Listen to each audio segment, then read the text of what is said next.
Donc le vélo, c'est quoi l'intérêt du vélo? C'est qu'il a prouvé qu'il savait changer la ville très rapidement. Ici, Londres, en 2007, il y avait un vélo pour 4 voitures. En 2017, 10 ans plus tard, il y a plus de vélos que de voitures à l'heure de pointe. Et Londres, ils ont mis juste 3 coups de peinture au sol. Ils n'ont pas fait des super aménagements. Mais ce n'est pas non plus lié au péage urbain qui était mis avant. C'est vraiment juste les 3 super cycle highway qu'ils ont fait. Donc voilà, le vélo a prouvé qu'il pouvait être un transport de masse qu'on pouvait mettre en œuvre vraiment très très vite. Donc ça, c'est un côté une des raisons pour lesquelles il est, à mon avis, c'est un objectif prioritaire, qui est d'ailleurs compris comme prioritaire. Si vous regardez le PDU, le plan de déplacement urbain de Lyon, où le vélo est vraiment indiqué comme l'objet dont il faut faire croître la part modale. L'autre avantage du vélo, c'est qu'il est extrêmement rentable dans une société où les gens passent de leur chaise à leur siège, à leur fauteuil. Puisque donc récemment, on a pris sur une cohorte Yuka Biobank, donc ils ont suivi 250 000 personnes pendant 5 ans. La mortalité au bout des 5 ans des gens qui prennent le vélo, c'est 2 fois moins que la mortalité des gens qui prennent la voiture ou les transports en commun. Vous prenez des gens pendant 5 ans, à la fin, il y en a 2 fois moins qui sont morts en proportion de ceux qui prenaient le vélo. Donc c'est quand même un résultat extrêmement impressionnant qui est tout à fait cohérent avec tout un tas d'études qui ont été faites dans plein de pays, qu'on voit sur le graphique ici, qui est que le vélo diminue de 30% le risque d'hypertension, de 50% les maladies cardiovasculaires, 20% le diabète de type 2, l'ostéoporose, cancer du sein, du côlon, la dépression, le mal de dos, etc. Et donc si on regarde globalement, ici c'est le nombre de décès, les causes de mortalité en France en 2014, par classe d'âge, donc 14 ans, 24 ans, 34, 44, 54. Si on regarde les gens qui meurent avant 65 ans,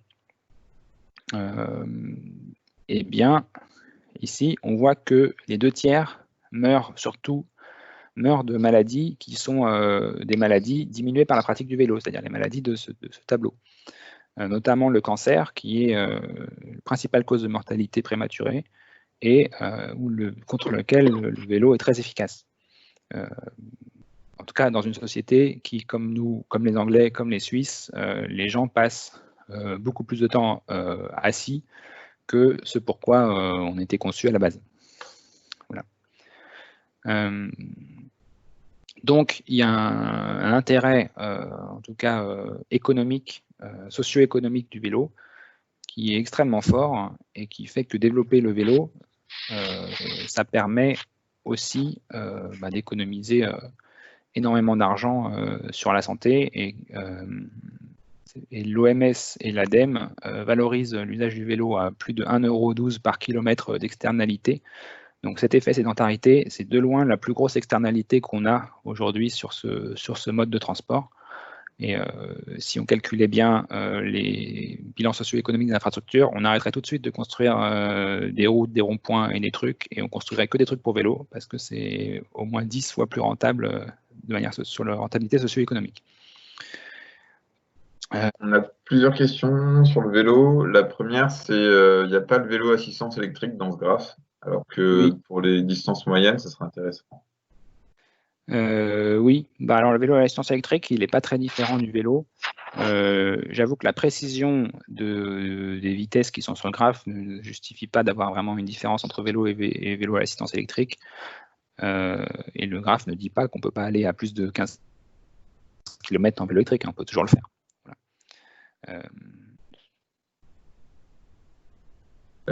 Et puis aussi, est-ce que les vélos taxis ou vélos transport à la demande, c'est réfléchi comme une hypothèse un peu en mode pouce-pouce du XXIe siècle? Je n'y ai jamais réfléchi. Pour moi, si ça marche, tant mieux, mais je ne vois pas bien ça comme transport de masse. C'est-à-dire que ça reste a priori moins cher d'avoir son propre vélo. Après, effectivement, s'il faut un trajet d'appoint, c'est intéressant d'avoir des taxis, puisque justement, ils permettent de compléter, d'éviter d'avoir sa propre voiture, Et après, que le taxi soit vélo ou voiture, pour moi, ça ne change pas grand-chose. Ensuite, on a encore 2 questions sur le vélo. Est-ce que vélo égale jeune et est-ce que vélo égale ville à plat? Pas du tout. Avant les vélos électriques, oui, vélo égale ville à plat. Vélo égale jeune, non. En tout cas, dans les pays où les gens font du vélo significativement, les vieux font autant de vélo que les jeunes. Ici, je pense qu'il y a plus de jeunes qui font du... Enfin, en tout cas, en France, il me semble que la classe d'âge qui fait la plus de vélo, ça doit être 30-40. Je sais pas trop pourquoi. J'imagine que c'est aussi une pratique qui se développe, donc ça se développe plus par les jeunes que par les personnes plus âgées. Voilà. C'est toutes les questions? Je crois, ouais, je suis en train d'éplucher, il y a beaucoup de messages. Ok. Ouais, ça me paraît Et bien. c'est vrai que le vélo électrique, pour moi, c'est une invention vraiment géniale, au sens où finalement c'est pareil qu'un vélo, puisque en termes de vitesse, c'est la même chose qu'un vélo, c'est pas beaucoup plus élevé. Mais par contre, ça aplanit la difficulté physique et la pente. Et donc, c'est vraiment un outil formidable. Autre avantage donc de réfléchir à la fois sur la longue distance et la courte distance, c'est ce qu'on revient à ce qu'on disait tout à l'heure sur l'adaptation de la ville. C'est que globalement, si une ville où on marche beaucoup et où on se déplace sur des modes de transport plutôt de courte distance, ça va avoir tendance à donner envie aux gens de se coller. Tandis que si on se déplace qu'en voiture, eh bien, ça va donner envie aux entreprises, aux gens, plutôt de s'écarter de la route et de s'écarter les uns des autres. Donc au final, on n'aura pas du tout le même nombre de kilomètres parcourus dans une ville où les gens se déplacent plus en vélo et en marche à pied. Et ça, c'est important, c'est bénéfique, y compris pour ceux qui se déplacent en voiture, puisque finalement, ils vont se déplacer sur des trajectoires qui sont moins longues. Et c'est bénéfique aussi pour les transports en commun, puisque si les gens sont plus concentrés parce qu'ils se déplacent plus à pied, eh bien, ils pourront plus facilement prendre le train avec lequel on ira les chercher, ou le bus, que si les gens sont mis partout parce qu'ils utilisaient la voiture. À partir du moment où les gens sont installés comme ça, eh ben, là, vous pouvez mettre tous les transports en commun que vous voulez, vous n'aurez personne dedans. Ici, c'est une petite démonstration. Là, c'est Atlanta et Barcelone, à peu près quasiment le même nombre d'habitants, un peu plus d'habitants à Barcelone en 1990. Sauf que les habitants d'Atlanta, sur une surface comme ça, eh bien, ils se déplacent quasiment que en voiture. Et là où c'est triste, c'est que c'est pas faute d'avoir construit des lignes de métro. En fait, ils ont quasiment autant de lignes de métro à Atlanta, en rouge, qu'à Barcelone en longueur. Sauf que à Atlanta, avec 74 km de métro, vous desservez que 4% de la population. Tandis qu'à Barcelone, avec 99 km de ligne, vous desservez plus de 60% des gens. Et vous avez une part modale de plus de 30%. Donc on voit bien, encore une fois, qu'il y a un effet système vraiment très très fort sur le combinaison marche à pied et transport en commun, qui joue fortement aussi bien à court terme et dont les effets se renforcent avec le temps. Voilà. Après, de manière très concrète, pour la politique, pour favoriser donc tous ces effets, je pense qu'il faudrait qu'on s'appuie beaucoup sur la valorisation des espaces naturels. Ici, c'est autour du lac de Zurich. Hein. Les Suisses, ils sont malins. Ils ont dit, on ne va pas tout bétonner, on va garder des champs. Donc, on fait un trait rouge et personne construit à l'extérieur du trait rouge. Basique, mais assez efficace. Au final, c'est ça qui leur permet d'avoir des transports en commun qui sont utilisés. C'est l'un des pays où les gens utilisent le plus ces transports en commun, parce que les gens sont tous à côté sont tous rassemblés, et du coup, vous pouvez aller les chercher facilement avec un train ou avec un bus. Et on voit que ça ne ressemble pas forcément au centre-ville de Paris. Voilà, ça peut être des formes urbaines intéressantes. Et pour faire ça, pour que les gens acceptent de faire ça, eh bien, je pense que ça marche beaucoup mieux si on leur permet d'utiliser les espaces qu'on leur libère, puisqu'à partir du moment où c'est l'endroit où les gens vont se promener, vont promener leurs chiens, ils ne vont pas avoir envie qu'on construise dessus. Alors que si les espaces sont de toute façon fermés, privés ou pas équipés, les gens ne savent même pas qu'ils sont là, et ensuite ils vont rien dire quand on va construire dessus des pavillons ou des hangars de bureaux R+1.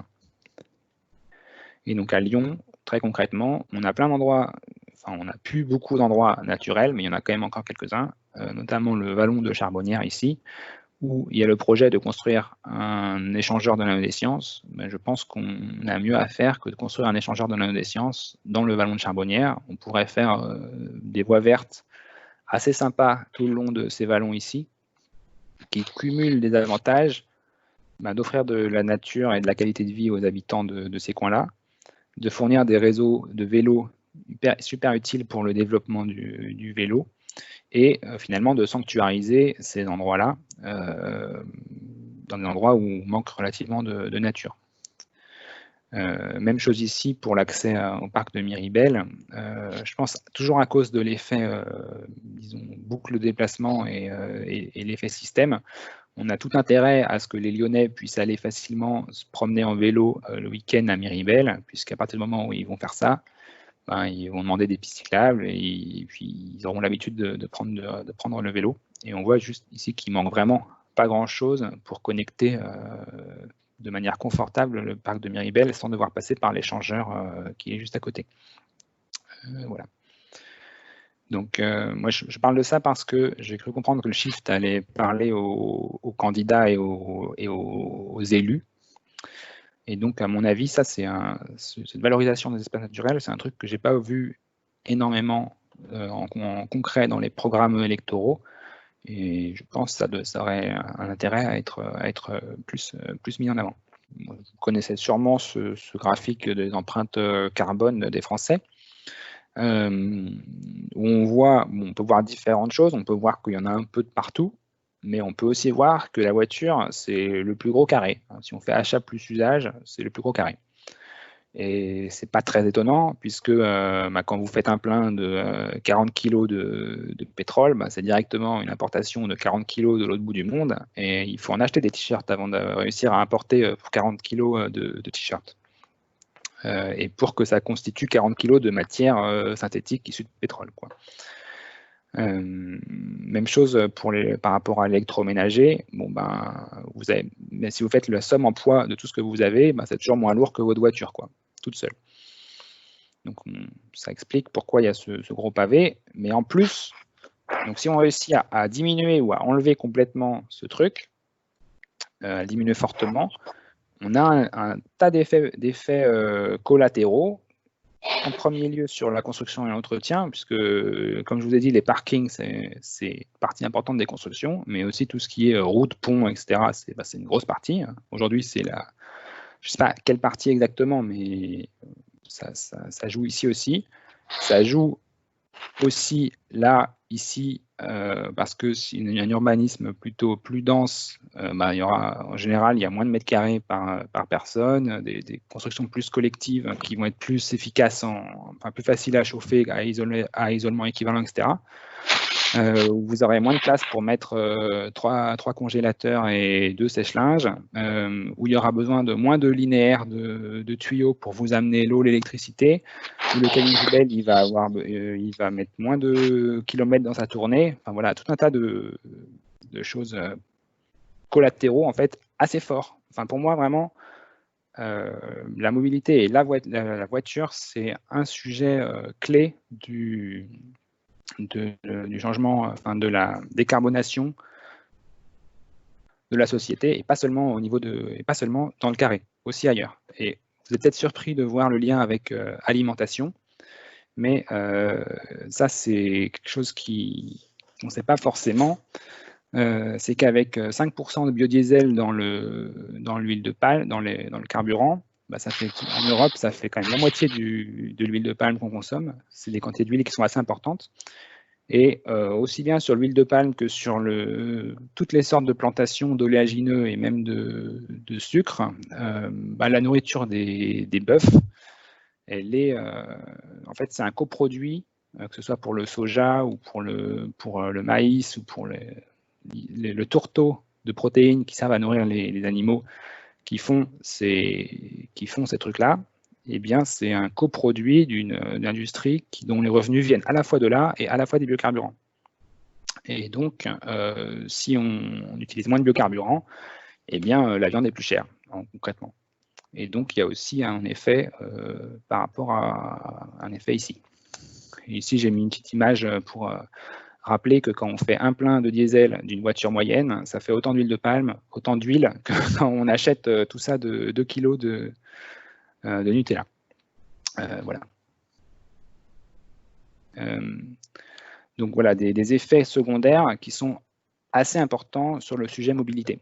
Et donc, pour moi, le gros risque qu'on a aujourd'hui sur la mobilité, à l'heure où pas mal de gens parlent des voitures autonomes, hein, notamment Gérard Collomb, la voiture autonome, par rapport à ce qu'on a vu tout à l'heure, on voit que c'est typiquement le genre de truc qui pourrait faire une induction de kilomètres énorme. C'est-à-dire qu'on pourrait avoir des gens qui se déplacent sur des très très grandes distances avec les voitures.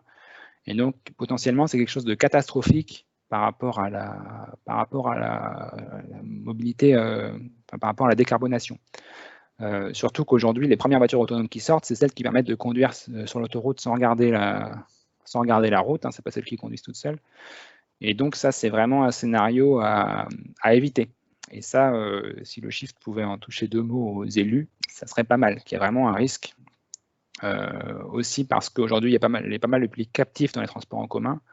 Si jamais dans le futur, les voitures se déplacent toutes seules et qu'il n'y a plus de transport captif, il n'y a plus de transport en commun et du coup, peut-être, il n'y a plus non plus la marche et le vélo. Alors, face à ça, il y a le sujet des navettes autonomes de transport en commun qui sont quelque chose qui pourrait être intéressant, c'est-à-dire qui pourrait aider comme les transports en commun longue distance, à compléter le système qui est plutôt basé sur les transports en commun. Mais pour l'instant, c'est pas clair qu'on arrive bien à dissocier les deux sujets. Mais je pense que s'il y a un lobbying à faire sur ce sujet, il faut le démarrer assez tôt, en tout cas avant qu'il y ait vraiment des milliards en jeu dans ces trucs. Sinon, on va perdre, quoi.